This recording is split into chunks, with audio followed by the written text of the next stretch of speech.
NCERT class 9 science chapter 10 कार्य तथा ऊर्जा।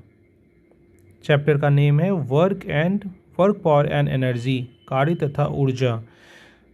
फर्स्ट जो टॉपिक इसमें हम लोग को पढ़ना है वो है हमारा वर्क, कार्य। W से डिनोट करते हैं। होता क्या है, कार्य की वैज्ञानिक परिभाषा जो है, विज्ञान में कार्य तभी माना जाता है जब वस्तु पर बल लगाया जाए और बल जो है वस्तु की दिशा में विस्थापित हो। यानी वस्तु जो है बल की दिशा में विस्थापित हो, वस्तु जो है बल की दिशा में विस्थापित हो। मतलब जैसे जनरल लाइफ में हम लोग वर्क, सिंपल हर चीज़ को वर्क कह देते हैं, कोई भी चीज़ करना हो उसको वर्क कहते हैं, लेकिन हमारे फिजिक्स में उसको ऐसे नहीं समझा जाता है।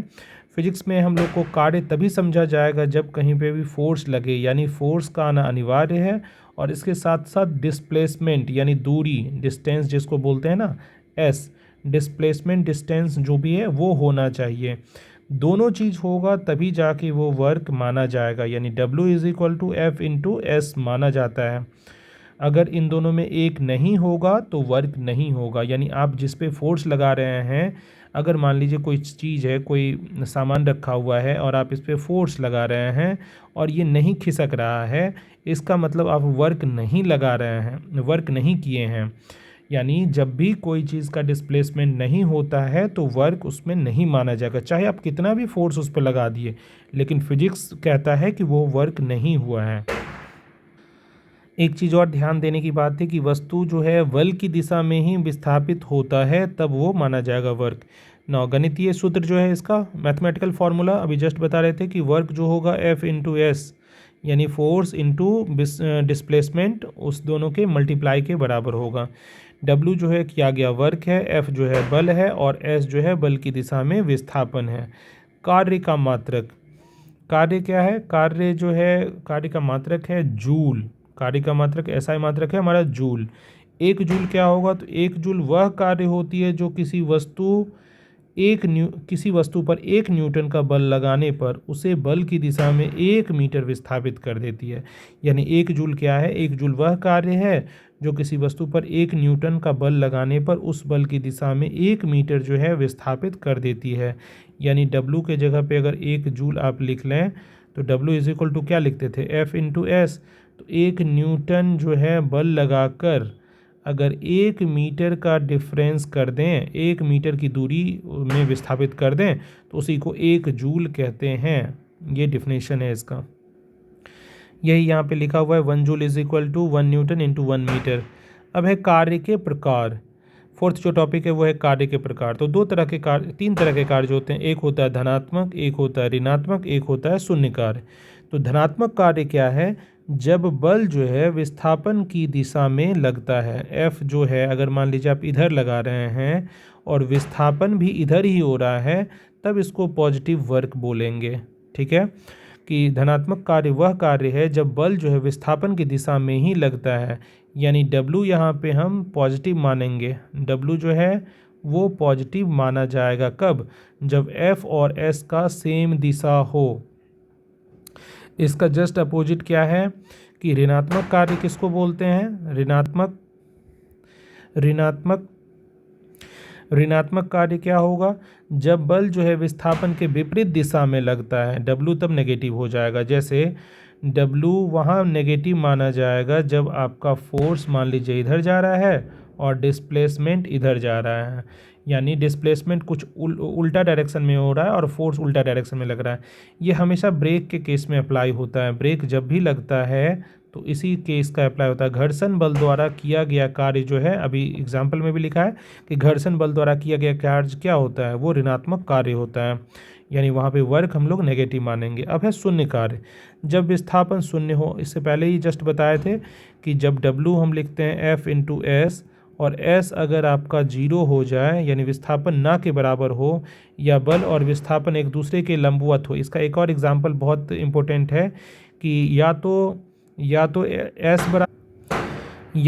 बराबर 0 हो, या नहीं तो जैसे फोर्स और S के बीच का जो एंगल हो वो 90 डिग्री का बने। यानी फोर्स ऊपर लग रहा हो और डिस्प्लेसमेंट इधर हो, यानी डिस्प्लेसमेंट इधर हो रहा हो और फोर्स इधर लगाया जा रहा हो। या अगर फोर्स इधर लग रहा हो तो डिस्प्लेसमेंट इधर हो, दोनों के बीच जब भी 90 डिग्री का एंगल बन जाएगा तो हम लोग कहेंगे, यानी लंबवत दोनों अगर हो जाएगा तो हम लोग कहेंगे ये शून्य कार्य है, यानी वर्क बराबर 0 हो जाएगा, 0 जूल हो जाएगा। वृत्ताकार पथ पर जो गति होती है उसमें भी हमारा लंबवत लगने के कारण फोर्स जो है लंबवत लगता है, इसलिए शून्य कार्य माना जाता है।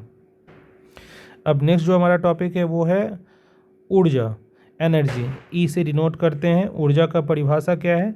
किसी वस्तु में कार्य करने की जो क्षमता होती है उसी को ऊर्जा कहते हैं। किसी वस्तु में कार्य करने की जो क्षमता होती है उसी को ऊर्जा कहते हैं। ऊर्जा का मात्रक क्या है हमारा? ऊर्जा का मात्रक वही होता है जो कार्य का है, यानी जूल। कैपिटल जे से डिनोट करते हैं। कार्य का मात्रक और ऊर्जा का मात्रक दोनों का सेम होता है, जूल ही मात्रक होता है। अब जो नेक्स्ट है वो है ऊर्जा के रूप। ऊर्जा के रूप क्या क्या होंगे?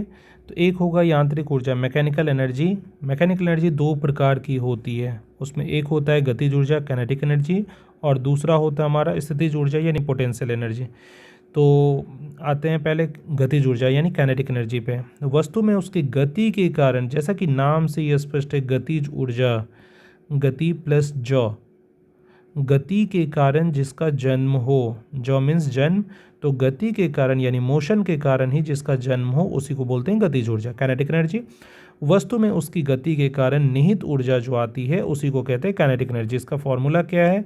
K=12 × mv², यानी मास तो है ही और वेलोसिटी का स्क्वायर है, यानी गति के कारण ही ये ऊर्जा आती है। सो ध्यान रखना है, मास m जो है द्रव्यमान है और v जो है उसका वेग है। यदि वेग 2 गुना कर दें तो गतिज ऊर्जा जो होता है 4 गुना हो जाएगा। सिंपल है कि v का वैल्यू जो है वो स्क्वायर में है, तो आप 2 गुना अगर करेंगे तो 2 का स्क्वायर 4 गुना वो हो जाएगा, तो ये ध्यान रखना है। अब आता है स्थितिज ऊर्जा। स्थितिज ऊर्जा क्या होती है? तो पोटेंशियल एनर्जी जिसको बोलते हैं। वस्तु में उसकी स्थिति के कारण जो आकृति में परिवर्तन होता है या स्थिति में परिवर्तन होता है उसके कारण जो ऊर्जा आती है उसको स्थितिज ऊर्जा कहते हैं। तो स्थितिज ऊर्जा क्या होती है? तो स्थितिज को हम लोग ऐसे लिख सकते हैं कि स्थिति प्लस ज, यानी स्थिति के कारण यानी पोजीशन के कारण जो जन्म ले वो एनर्जी क्या होता है?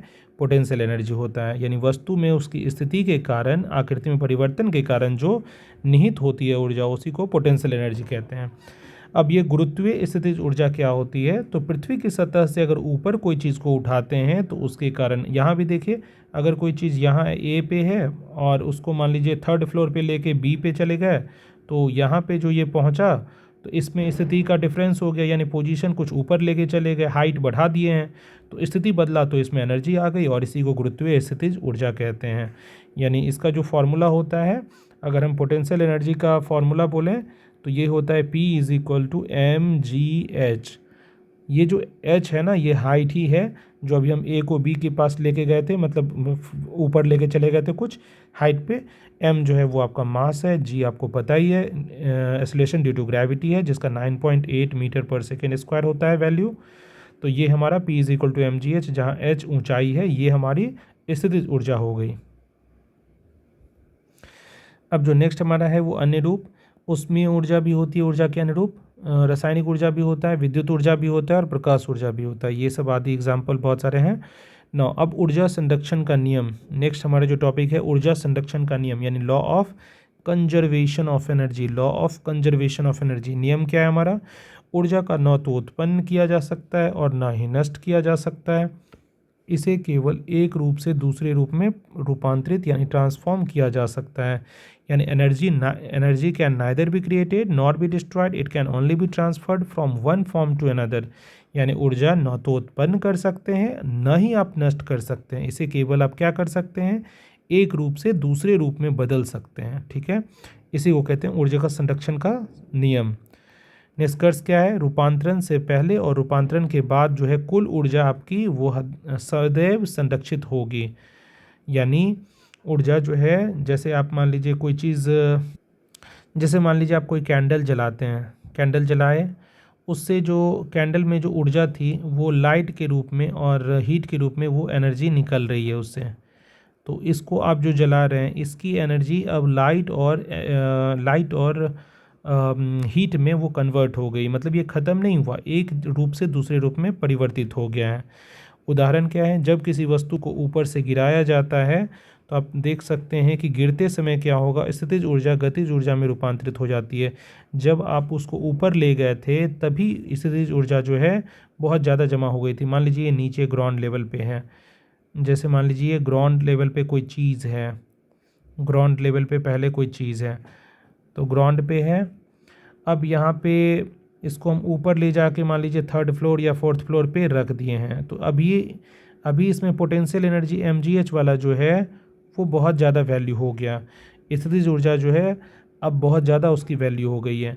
अब जब इसको नीचे गिराएंगे ना, अब मान लीजिए इसको नीचे गिरा देते हैं, तो ये जो नीचे गिर रही है यही स्थितिज ऊर्जा जो है अब धीरे धीरे वो काइनेटिक एनर्जी यानी गतिज ऊर्जा में रूपांतरित हो जाएगी।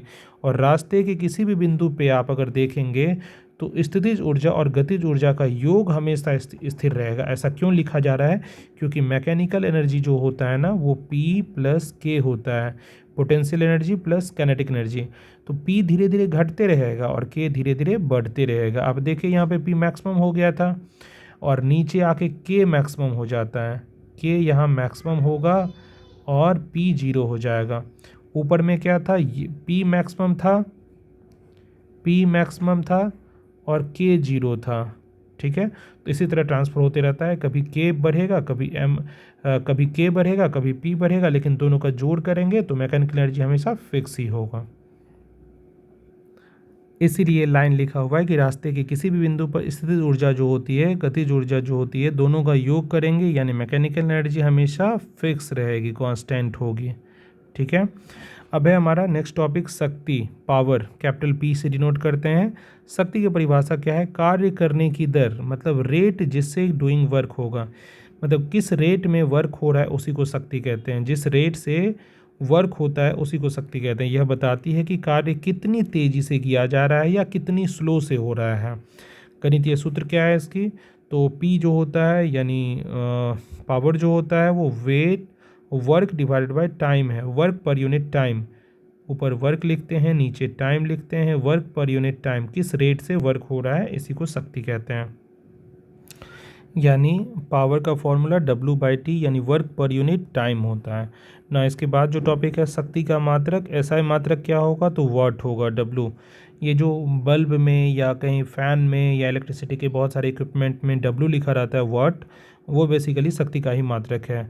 जैसे अगर 10 वाट कहीं लिखा हुआ है इसका मतलब होता है कि 10 जूल पर सेकेंड वो एनर्जी लॉस कर रहा है या एनर्जी उसमें कंजम्पशन जा रहा है।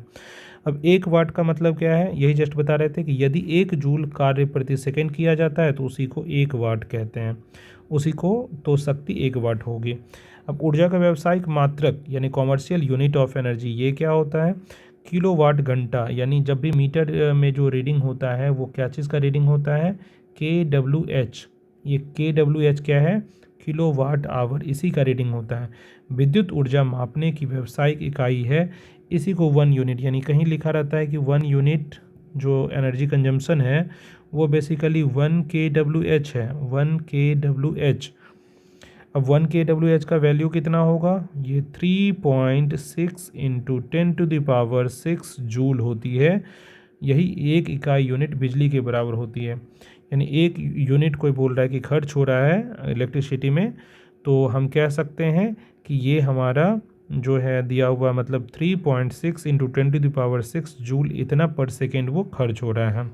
तो 1 kWh is equal to 3.6 into 10⁻6 joule, यह एक इकाई यूनिट बिजली के बराबर होता है। ये था इस चैप्टर का सारा topic. A lot of thanks for listening, watching carefully and subscribing, sharing. A lot of thanks for all the things.